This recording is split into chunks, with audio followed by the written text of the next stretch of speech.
ਰੋਪੜ ਦੇ ਤੇਗਬੀਰ ਸਿੰਘ ਨੇ ਮਾਊਂਟ ਐਲਬਰਸ ਨੂੰ ਸਰ ਕਰਕੇ ਵਿਸ਼ਵ ਰਿਕਾਰਡ ਕਾਇਮ ਕੀਤਾ, ਜੋ ਕਿ 18,510 ਫੁੱਟ ਤੋਂ ਵੱਧ ਦੀ ਹੈਰਾਨੀਜਨਕ ਉਚਾਈ ਤੇ ਹੈ। 6 ਸਾਲ ਅਤੇ 9 ਮਹੀਨਿਆਂ ਦੀ ਛੋਟੀ ਉਮਰ ਵਿੱਚ ਤੇਗਬੀਰ ਸਿੰਘ ਨੇ ਇੱਕ ਸ਼ਾਨਦਾਰ ਪ੍ਰਾਪਤੀ ਹਾਸਲ ਕੀਤੀ ਹੈ। ਉਹ ਮਾਊਂਟ ਐਲਬਰਸ ਨੂੰ ਸਰ ਕਰਨ ਵਾਲਾ ਦੁਨੀਆ ਦਾ ਸਭ ਤੋਂ ਛੋਟਾ ਪਰਬਤ-ਰੋਹੀ ਬਣ ਗਿਆ ਹੈ।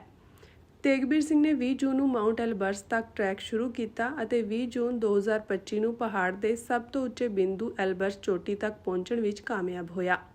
ਦੱਸਣਯੋਗ ਹੈ ਕਿ ਇਹ ਇੱਕ ਘੱਟ ਆਕਸੀਜਨ ਟਰੈਕ ਹੈ ਅਤੇ ਉਚਾਈ ਨਾਲ ਜੁੜੀਆਂ ਸਮੱਸਿਆਵਾਂ ਨਾਲ ਨਜਿੱਠਣ ਲਈ ਤਿਆਰੀ ਦੀ ਲੋੜ ਹੁੰਦੀ ਹੈ। ਇਹਨਾਂ ਸਾਰੀਆਂ ਚੁਣੌਤੀਆਂ ਨੂੰ ਜਿੱਤਦੇ ਹੋਏ ਉਹ ਪਰਬਤ ਦੇ ਸਿਖਰ ਤੇ ਪਹੁੰਚ ਗਿਆ, ਜਿੱਥੇ ਆਮ ਤਾਪਮਾਨ 10 ਸੈਲਸੀਅਸ ਹੈ ਅਤੇ ਉਸਨੇ ਆਪਣਾ ਸੁਪਨਾ ਪੂਰਾ ਕੀਤਾ। ਦੱਸ ਦਈਏ ਕਿ ਤੇਗਬੀਰ ਸਿੰਘ ਰੋਪੜ ਦੇ ਸ਼ਿਵਾਲਿਕ ਪਬਲਿਕ ਸਕੂਲ ਦਾ ਦੂਜੀ ਜਮਾਤ ਦਾ ਵਿਦਿਆਰਥੀ ਹੈ। ਫੋਨ ਤੇ ਗੱਲ ਕਰਦਿਆਂ ਉਸਨੇ ਆਪਣੇ ਇਸ ਟਰੈਕ ਦਾ ਤਜਰਬਾ ਵੀ ਸਾਂਝਾ ਕੀਤਾ। ਯੂਰਪ ਦੀ ਸਭ ਤੋਂ ਉੱਚੀ ਚੋਟੀ ਨੂੰ ਸਰ ਕਰਨ ਦੀ ਖੁਸ਼ ਉਸਦੇ ਪਿਤਾ ਸੁਖਮਿੰਦਰਦੀਪ ਸਿੰਘ ਨੇ ਕਿਹਾ ਕਿ ਤੇਗਬੀਰ ਨੇ ਇਸ ਪ੍ਰਾਪਤੀ ਲਈ ਲਗਭਗ 1 ਸਾਲ ਪਹਿਲਾਂ ਤਿਆਰੀ ਸ਼ੁਰੂ ਕਰ ਦਿੱਤੀ ਸੀ। ਉਸ ਨੂੰ ਸਰਦਾਰ ਬਿਕਰਮਜੀਤ ਸਿੰਘ ਘੁੰਮਣ ਦੁਆਰਾ ਸਿਖਲਾਈ ਦਿੱਤੀ ਗਈ ਸੀ, ਜੋ ਉਸ ਨੂੰ ਦਿਲ ਦੀ ਸਿਹਤ ਵਧਾਉਣ, ਉਚਾਈ ਨਾਲ ਸੰਬੰਧਿਤ ਬਿਮਾਰੀਆਂ ਨਾਲ ਨਜਿੱਠਣ, ਫੇਫੜਿਆਂ ਦੀ ਸਮਰੱਥਾ ਵਧਾਉਣ ਨਾਲ ਸੰਬੰਧਿਤ ਅਭਿਆਸਾਂ ਵਿੱਚ ਮਦਦ ਕਰਦੇ ਸਨ। ਉਹ ਮੇਰੇ ਨਾਲ ਹਫ਼ਤਾਵਾਰੀ ਟਰੈਕ ਤੇ ਜਾਂਦਾ ਸੀ ਅਤੇ ਵੱਖ-ਵੱਖ ਬਰਫੀਲੇ ਪਹਾੜੀ ਸਥਾਨਾਂ ਤੇ ਕੋਚ ਨਾਲ ਸਿਖਲਾਈ ਲਈ ਜਾਂਦਾ ਰਿਹਾ। ਤੇਗਬੀਰ ਸਿੰਘ ਦੇ ਪਿਤਾ ਦੇ ਦੱਸਣ ਮੁਤਾਬਕ ਇਹ ਚੜ੍ਹਾਈ ਮਾਊਂਟ ਕਿਲੀਮੰਜਾਰੋ ਅਤੇ ਉਸ ਵੱਲੋਂ ਪਹਿਲਾਂ ਕੀਤੇ ਗਏ ਹੋਰ ਟਰੈਕਾਂ ਦੇ ਮੁਕਾਬਲੇ ਵੱਖਰੀ ਸੀ। ਇਹ ਪਹਿਲੀ ਵਾਰ ਸੀ ਜਦੋਂ ਬਰਫ਼ ਵਿੱਚ ਉੱਚੇ ਬੂਟ, ਕ੍ਰੈਂਪੋਨ, ਹਾਰਨੈਸ ਅਤੇ ਆਕਸੀਜਨ ਸਪੋਰਟ ਨਾਲ ਤੁਰ ਰਿਹਾ ਸੀ। ਇਸ ਨਾਲ ਪੈਰਾਂ ਤੇ ਭਾਰ ਲਗਭਗ 3-4 ਕਿਲੋਗ੍ਰਾਮ ਵੱਧ ਜਾਂਦਾ ਹੈ। ਉਹ ਲਗਭਗ 1 ਹਫ਼ਤੇ ਤੱਕ -ਗ੍ਰੇਡ ਤਾਪਮਾਨ ਵਿੱਚ ਘੱਟ ਆਕਸੀਜਨ ਦੀ ਉਚਾਈ ਤੇ ਰਿਹਾ। ਤੇਗਬੀਰ ਸਿੰਘ ਦੇ ਪਿਤਾ ਰੋਪੜ ਦੇ ਇੱਕ ਹਸਪਤਾਲ ਵਿੱਚ ਪ੍ਰਸ਼ਾਸਕ ਵਜੋਂ ਕੰਮ ਕਰ ਰਹੇ ਹਨ। ਉਹਨਾਂ ਦੱਸਿਆ ਕਿ ਸਾਡਾ ਠਹਿਰਾਅ ਪਹਾੜੀ ਹੱਟਾਂ ਵਿੱਚ ਸੀ ਅਤੇ ਸਿਖਰ ਨੂੰ ਸਰ ਕਰਨ ਵਿੱਚ 8 ਦਿਨ ਲੱਗੇ। ਖਰਾਬ ਮੌਸਮ ਅਤੇ ਭਿਆਨਕ ਬਰਫੀਲੇ ਤੂਫਾਨ ਕਾਰਨ ਸਿਖਰ ਤੇ ਪਹੁੰਚਣ ਦੀ ਆਖਰੀ ਚੜ੍ਹਾਈ 2 ਵਾਰ ਰੱਦ ਕਰਨੀ ਪਈ ਸੀ। ਮੌਸਮ ਦੀ ਭਵਿੱਖਬਾਣੀ ਅਨੁਸਾਰ 27 ਜੂਨ ਦੀ ਰਾਤ ਜਦੋਂ ਹਵਾ ਦੀ ਗਤੀ ਘੱਟ ਸੀ ਤਾਂ ਉਹ ਰਾਤ 1 ਵਜੇ 20 ਸੈਲਸੀਅਸ ਦੇ ਆਸ-ਪਾਸ ਠੰਡੇ ਤਾਪਮਾਨ ਵਿੱਚ ਸਿਖਰ ਤੇ ਚੜ੍ਹਨ ਲਈ ਤਿਆਰ ਹੋ ਗਏ। ਇਹ ਪੂਰੇ ਚਾਲਕ ਦਲ ਲਈ ਇੱਕ ਚੁਣੌਤੀਪੂਰਨ ਪਲ ਸੀ, ਜਿਸ ਵਿੱਚ ਉਸ ਦੇ ਪਿਤਾ ਅਤੇ 2 ਗਾਈਡ ਸ਼ਾਮਿਲ ਸਨ। ਉਹ ਤਕਰੀਬਨ 6 ਘੰਟੇ ਤੁਰਨ ਤੋਂ ਬਾਅਦ 28 ਜੂਨ 2025 ਨੂੰ ਸਵੇਰੇ 7:56 ਤੇ ਸਿਖਰ ਤੇ ਪਹੁੰਚੇ। ਉਹਨਾਂ ਦੇ ਪਿਤਾ ਨੇ ਦੱਸਿਆ ਕਿ ਤੇਗਬੀਰ ਸਿੰਘ 1 ਜੁਲਾਈ 2025 ਨੂੰ ਵਾਪਸ ਭਾਰਤ ਪਹੁੰਚੇਗਾ।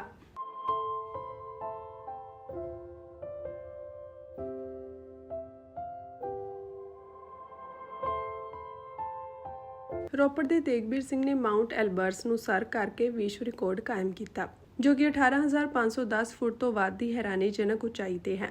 6 ਸਾਲ ਅਤੇ 9 ਮਹੀਨਿਆਂ ਦੀ ਛੋਟੀ ਉਮਰ ਵਿੱਚ ਤੇਗਬੀਰ ਸਿੰਘ ਨੇ ਇੱਕ ਸ਼ਾਨਦਾਰ ਪ੍ਰਾਪਤੀ ਹਾਸਲ ਕੀਤੀ ਹੈ। ਉਹ ਮਾਊਂਟ ਐਲਬਰਸ ਨੂੰ ਸਰ ਕਰਨ ਵਾਲਾ ਦੁਨੀਆ ਦਾ ਸਭ ਤੋਂ ਛੋਟਾ ਪਰਬਤ-ਰੋਹੀ ਬਣ ਗਿਆ ਹੈ। ਤੇਗਬੀਰ ਸਿੰਘ ਨੇ 20 ਜੂਨ ਨੂੰ ਮਾਊਂਟ ਐਲਬਰਸ ਤੱਕ ਟਰੈਕ ਸ਼ੁਰੂ ਕੀਤਾ ਅਤੇ 20 ਜੂਨ 2025 ਨੂੰ ਪਹਾੜ ਦੇ ਸਭ ਤੋਂ ਉੱਚੇ ਬਿੰਦੂ ਐਲਬਰਸ ਚੋਟੀ ਤੱਕ ਪਹੁੰਚਣ ਵਿੱਚ ਕਾਮਯਾਬ ਹੋਇਆ। ਦੱਸਣਯੋਗ ਹੈ ਕਿ ਇਹ ਇੱਕ ਘੱਟ ਆਕਸੀਜਨ ਟਰੈਕ ਹੈ ਅਤੇ ਉਚਾਈ ਨਾਲ ਜੁੜੀਆਂ ਸਮੱਸਿਆਵਾਂ ਨਾਲ ਨਜਿੱਠਣ ਲਈ ਤਿਆਰੀ ਦੀ ਲੋੜ ਹੁੰਦੀ ਹੈ। ਇਹਨਾਂ ਸਾਰੀਆਂ ਚੁਣੌਤੀਆਂ ਨੂੰ ਜਿੱਤਦੇ ਹੋਏ ਉਹ ਪਰਬਤ ਦੇ ਸਿਖਰ ਤੇ ਪਹੁੰਚ ਗਿਆ, ਜਿੱਥੇ ਆਮ ਤਾਪਮਾਨ 10 ਸੈਲਸੀਅਸ ਹੈ ਅਤੇ ਉਸਨੇ ਆਪਣਾ ਸੁਪਨਾ ਪੂਰਾ ਕੀਤਾ।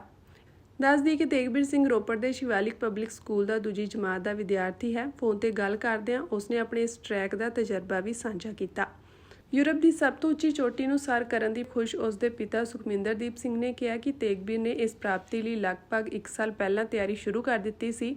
ਉਸ ਨੂੰ ਸਰਦਾਰ ਬਿਕਰਮਜੀਤ ਸਿੰਘ ਘੁੰਮਣ ਦੁਆਰਾ ਸਿਖਲਾਈ ਦਿੱਤੀ ਗਈ ਸੀ, ਜੋ ਉਸ ਨੂੰ ਦਿਲ ਦੀ ਸਿਹਤ ਵਧਾਉਣ, ਉਚਾਈ ਨਾਲ ਸੰਬੰਧਿਤ ਬਿਮਾਰੀਆਂ ਨਾਲ ਨਜਿੱਠਣ, ਫੇਫੜਿਆਂ ਦੀ ਸਮਰੱਥਾ ਵਧਾਉਣ ਨਾਲ ਸੰਬੰਧਿਤ ਅਭਿਆਸਾਂ ਵਿੱਚ ਮਦਦ ਕਰਦੇ ਸਨ।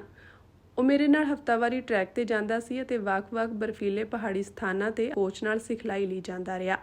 ਤੇਗਬੀਰ ਸਿੰਘ ਦੇ ਪਿਤਾ ਦੇ ਦੱਸਣ ਮੁਤਾਬਕ ਇਹ ਚੜ੍ਹਾਈ ਮਾਊਂਟ ਕਿਲੀਮੰਜਾਰੋ ਅਤੇ ਉਸ ਵੱਲੋਂ ਪਹਿਲਾਂ ਕੀਤੇ ਗਏ ਹੋਰ ਟਰੈਕਾਂ ਦੇ ਮੁਕਾਬਲੇ ਵੱਖਰੀ ਸੀ। ਇਹ ਪਹਿਲੀ ਵਾਰ ਸੀ ਜਦੋਂ ਬਰਫ਼ ਵਿੱਚ ਉੱਚੇ ਬੂਟ, ਕ੍ਰੈਂਪੋਨ, ਹਾਰਨੈਸ ਅਤੇ ਆਕਸੀਜਨ ਸਪੋਰਟ ਨਾਲ ਤੁਰ ਰਿਹਾ ਸੀ। ਇਸ ਨਾਲ ਪੈਰਾਂ ਤੇ ਭਾਰ ਲਗਭਗ 3-4 ਕਿਲੋਗ੍ਰਾਮ ਵੱਧ ਜਾਂਦਾ ਹੈ। ਉਹ ਲਗਭਗ 1 ਹਫ਼ਤੇ ਤੱਕ -ਗ੍ਰੇਡ ਤਾਪਮਾਨ ਵਿੱਚ ਘੱਟ ਆਕਸੀਜਨ ਦੀ ਉਚਾਈ ਤੇ ਰਿਹਾ। ਤੇਗਬੀਰ ਸਿੰਘ ਦੇ ਪਿਤਾ ਰੋਪੜ ਦੇ ਇੱਕ ਹਸਪਤਾਲ ਵਿੱਚ ਪ੍ਰਸ਼ਾਸਕ ਵਜੋਂ ਕੰਮ ਕਰ ਰਹੇ ਹਨ।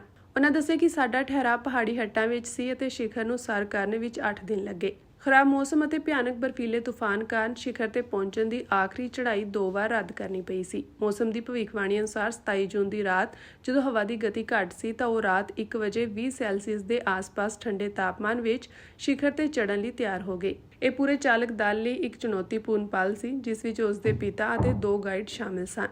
ਉਹ ਤਕਰੀਬਨ 6 ਘੰਟੇ ਤੁਰਨ ਤੋਂ ਬਾਅਦ 28 ਜੂਨ 2025 ਨੂੰ ਸਵੇਰੇ 7:56 ਤੇ ਸਿਖਰ ਤੇ ਪਹੁੰਚੇ। ਉਹਨਾਂ ਦੇ ਪਿਤਾ ਨੇ ਦੱਸਿਆ ਕਿ ਤੇਗਬੀਰ ਸਿੰਘ 1 ਜੁਲਾਈ 2025 ਨੂੰ ਵਾਪਸ ਭਾਰਤ ਪਹੁੰਚੇਗਾ।